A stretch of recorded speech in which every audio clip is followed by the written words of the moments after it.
సాతాను మన తలంపుల్లోనికి ఆలోచనలను పుట్టించగలడా? ఈ మధ్యకాలంలో మన ఆలోచనల గురించి, ఆలోచనలమయమైన మన జీవితాల గూర్చి చెప్పుకుంటున్నాం. దేవుడు మన ఆలోచనలను తెలిసి కొనగలడా అని ఇంతకు ముందు మనం ప్రశ్నించుకున్నాం. ఈ ప్రశ్నకు అవును, దేవుడు మన ఆలోచనలను తెలిసికోగలడనేది అద్భుతకరమైన జవాబయ్యున్నది. మన ఆలోచనలను మాత్రమే కాదుగాని మన హృదయంలోని తాత్పర్యాలను కూడా అర్థం చేసుకోగలడు. ఈ వాస్తవం మనలో ప్రతి ఒక్కరి విషయంలో విస్తారమైన అంతర్భావాలను కలిగి ఉంటుంది. మనం చెప్పాలనుకునే దానికి, మనం వాస్తవంగా చెప్పుతున్న దానికి మధ్య ఉన్న తేడాను దేవుడు తెలుసుకోగలడనేది దీని భావం. ఈ వ్యత్యాసం ఎంత గంభీరమైనదో ఆయన గ్రహించగలడు. కాబట్టి మనం పాపపు మాటలు పలుకుట మానివేయడం ద్వారా దేవుణ్ణి మహిమపరచగలం. మనం ఇంతకు మునుపు నేర్చుకునిన మనోహరమైన అంతర్భావాల్లో ఇది ఒకటి. ఇప్పుడు మన ఆలోచనల మయమైన జీవితాలకు సంబంధించిన చాలా ముఖ్యమైన ప్రశ్న గూర్చి ఆలోచించుదాం. గ్యారిక్ ఇలా అడుగుతున్నాడు, పాస్టర్ జాన్, సాతానే మన తలంపుల్లోనికి ఆలోచనలను దూర్చగలడా? అవును, పుట్టించగలడు. వాడు పుట్టిస్తాడు. అలాగైతే వాటిని మనం ఎలా గుర్తిస్తాం? వాటిని ఎలా ఎదిరిస్తాం? వాటి ఆధీనంలో ఉండకుండా ఎలా చూచుకోగలం? మొదలైన ప్రశ్నలు సహజంగానే వెంటనే తలెత్తుతాయి. దీనికి సంబంధించిన కొన్ని బైబిల్ ఉదాహరణలు నేను చెప్పడానికి మునుపు, సాతాను మన మనస్సుల్లోనికి ఆలోచనలను, మన హృదయాల్లోకి లేదా శరీరాల్లోకి కోరికలను చొప్పించడం ఒకదానితో మరొకటి చాలా దగ్గరి సంబంధం గల విషయాలై ఉన్నాయనే సంగతిని మనం గుర్తు తెచ్చుకోవడం మంచిది. కొన్నిసార్లు వాడు పాపపు కోరికలను సూటిగా మన హృదయంలో కలిగించి, ఆ పాపపు కోరికలను సమర్థించే ఆలోచనలను కూడా పుట్టించొచ్చు. కొన్నిసార్లు ఈ పద్ధతిని తలకిందులు చేసి పాపపు కోరికలకు దారితీసే మోసపూరితమైన ఆలోచనలను కూడా మన మనస్సులో పుట్టింపవచ్చు. గ్యారిక్ ఆలోచనల గూర్చి మాత్రమే అడుగుతున్నాడు, కానీ ఆలోచనలు మరియు కోరికలు సన్నిహిత సంబంధం గలవయున్నవి గనుక మనం ఈ రెండింటి గురించి తెలుసుకోవాలనే విషయాన్ని నేను స్పష్టంగా చెప్పదలిచాను. ఇది నా మనస్సులో ఉంచుకొని జవాబిస్తాను. సాతాను మన మనస్సుల్లో ఆలోచనలను వాస్తవంగా ఉంచుతాడా అనే గ్యారిక్ ప్రశ్న కలిగిన వాక్య భాగంతో మొదలు పెడదాం. యోహాను సువార్త 13:2 చూడండి.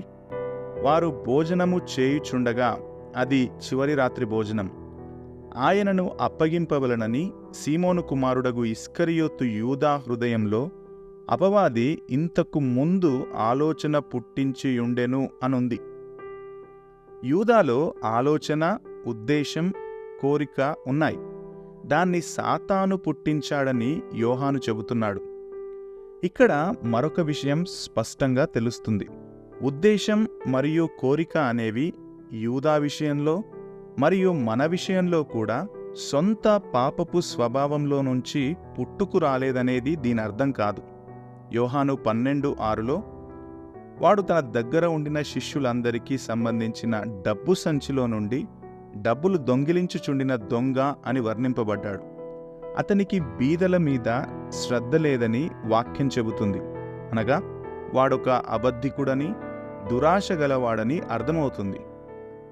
గనుక యేసు యూదా వెంబడించాలనుకున్న మెస్సియా అయ్యుండలేదని మనం దీని నుంచి చాలా ఖచ్చితంగా భావించుకోవచ్చు. యూదా మనసులో, హృదయంలో అనేక ఇతర విషయాలు మెదులుచున్నాయి.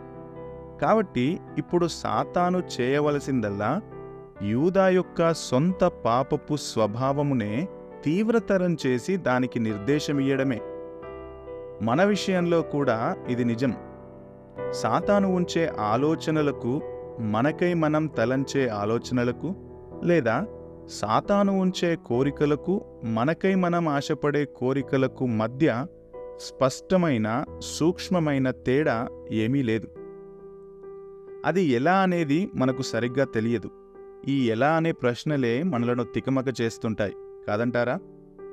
సాతాను వాని వికారమైన పని చేయబడేట్టు మన సొంత పాప స్వభావంతో ఎలా వ్యవహరిస్తాడో మనకు సరిగ్గా తెలీదు.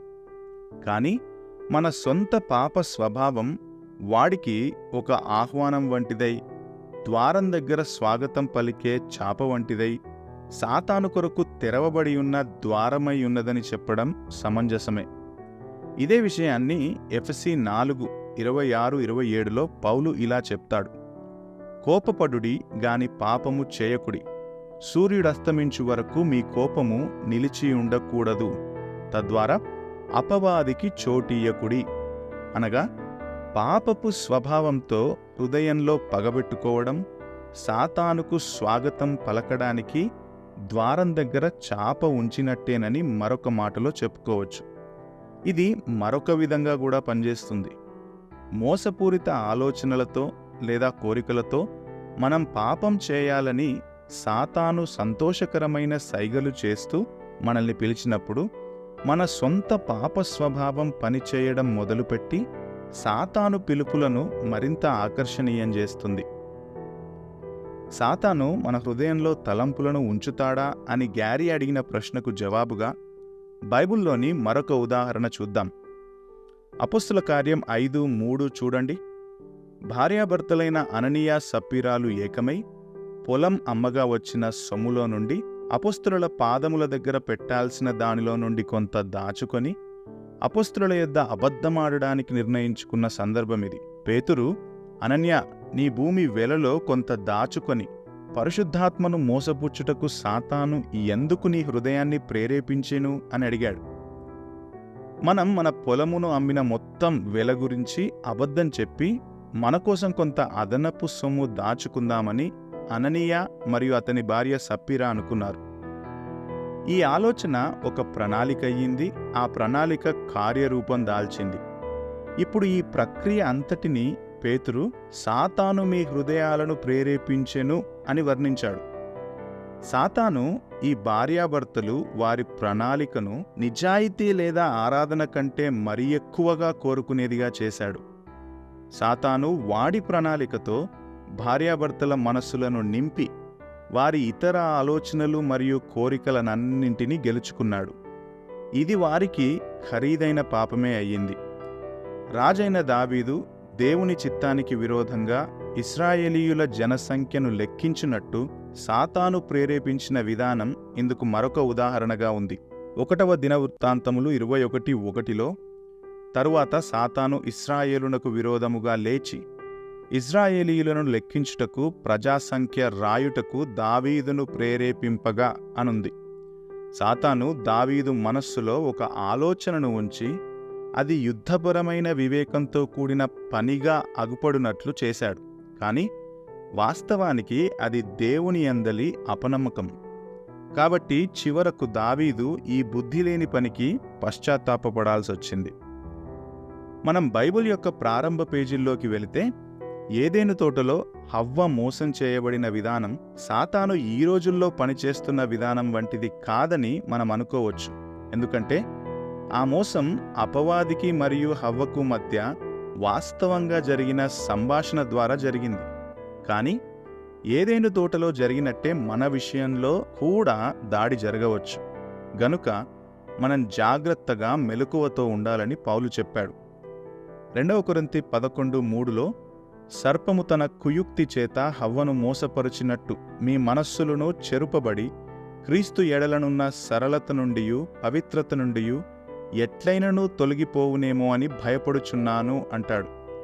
ఈ వచనం ప్రకారం మన ఆలోచనలను దుర్నీతిమయం చేసి మనం దారి తప్పి తొలగిపోవునట్లు చేయడం సాతాను మన మనస్సుల్లో చేసే పని అని చెప్పబడుతుంది.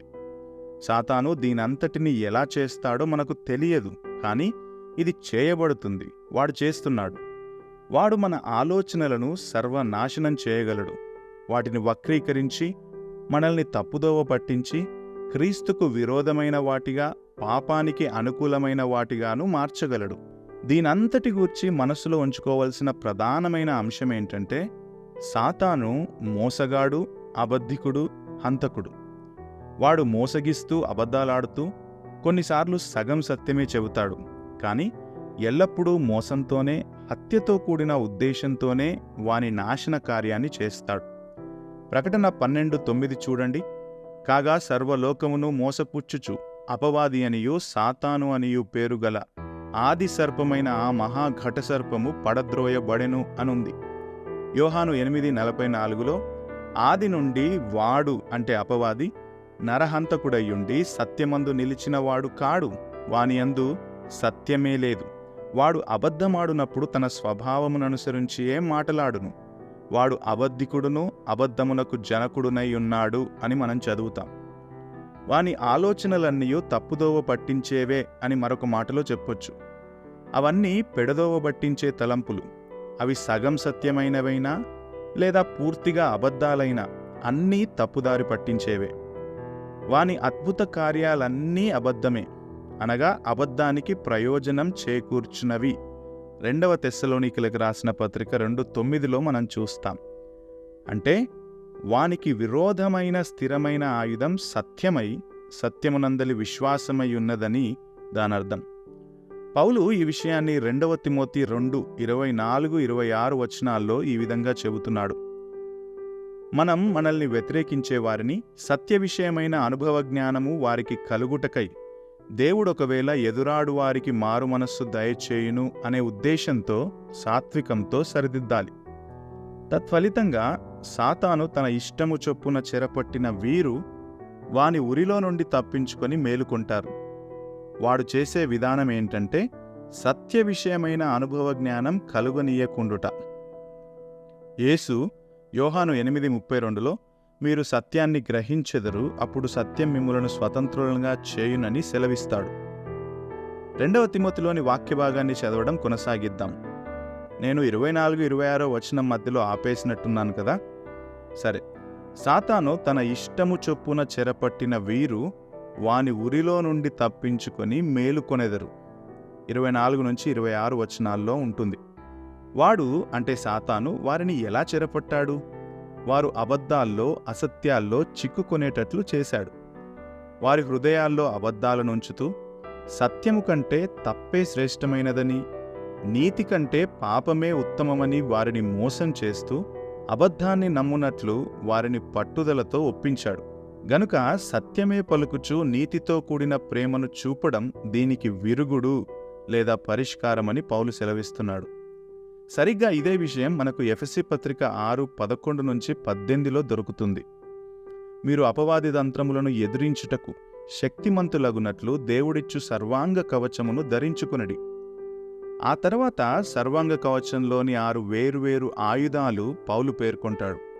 ఈ 6లోని 4 సూటిగా సత్యానికి సంబంధించినవై ఉన్నాయి. ఎందుకంటే అపవాది పన్నాగాలన్నీ అబద్ధాలే. గనుక మనం సత్యముతో మనలను మనం మరియు ఇతరులను కాపాడుకుందాం. దానిలో మొదటిది నడుముకు సత్యమను దట్టి, రెండవది కాళ్లకు సమాధాన సువార్త వలనైన సిద్ధ మనస్సను జోడు, మూడవది దేవుని వాక్యమను ఆత్మఖడ్గము, 4 దేవుని వాక్యమందలి విశ్వాసమనడి డాలు. నీ చేతిలో ఒక ఖడ్గము వలె దేవుని వాక్యముంది. నీ డాలును పైకెత్తి పట్టుకో. సత్యమనడు దేవుని వాక్యముందు నమ్మకముంచు. గ్యారికి అడిగిన ప్రశ్నకు ఇవ్వబడిన జవాబు చాలినంత స్పష్టంగా ఉందని నేను భావిస్తున్నాను. అవును, సాతాను మన మనస్సుల్లో తలంపులను ఉంచగలడు. కానీ మనం వాటిని గుర్తించి త్యజించడానికి మనకు అవసరమైన సమస్తాన్ని దేవుడు మనకిచ్చాడు. మన మనస్సులోకి వచ్చే ప్రతి తలంపు గూర్చి ప్రశ్నించుకోవాల్సిన అవసరముందని నేను భావిస్తున్న కొన్ని చక్కని ప్రశ్నలు ఇక్కడ ఇవ్వబడ్డాయి. 1. ఈ ఆలోచన లేఖనాల విషయంలో అబద్ధమా? 2. ఈ ఆలోచన క్రీస్తు మహిమ విషయంలో అబద్ధమా? 3. ఈ ఆలోచన క్రీస్తును ఘనపరుచు ఇతరుల ఎడల ప్రేమ విషయంలో అబద్ధమా? 4. ఈ ఆలోచన పవిత్రత విషయంలో అబద్ధమా? చివరిగా ఈ ఆలోచన పాపాన్ని ఆకర్షణీయమైనదిగాను పరిశుద్ధతను అనాకర్షణీయమైనదిగాను చేయడానికి ప్రయోజనకరమవుతుందా? ఈ ప్రశ్నల్లో దేనికైనా అవును అని జవాబు వచ్చినట్లయితే మనం ప్రకటన 12:11ను జ్ఞాపకం చేసుకోవాలి. ఈ వచనంలో యోహాను ఇలా చెబుతున్నాడు: వారు గొర్రెపిల్ల రక్తమును బట్టియు తామిచ్చిన సాక్ష్యమును బట్టియు వానిని అంటే సాతానును జయించి ఉన్నారు గాని మరణం వరకు తమ ప్రాణములను ప్రేమించిన వారు కారు. అంటే మనం మనలను ప్రేమించి మన కొరకు తనను తాను అప్పగించుకొన్న క్రీస్తు వైపుకు మళ్ళీ ఆ తరువాత తన ఉన్నతమైన విలువతో కూడిన సహాయకరమైన అమూల్యమైన వాగ్దానాలను పట్టుకొని క్రీస్తే నా సత్యము, క్రీస్తే నా నిక్షేపము, కంటికి కనబడకుండా ఇక్కడ నుండి వెళ్ళిపో అని సాతానుకు సాక్ష్యమిస్తామని మరొక మాటలో చెప్పుకునవచ్చు. గనుక మనం క్రీస్తు వైపుకు మళ్ళీ క్రీస్తుతో కూడా సత్యమందు నడుచుకుందాం.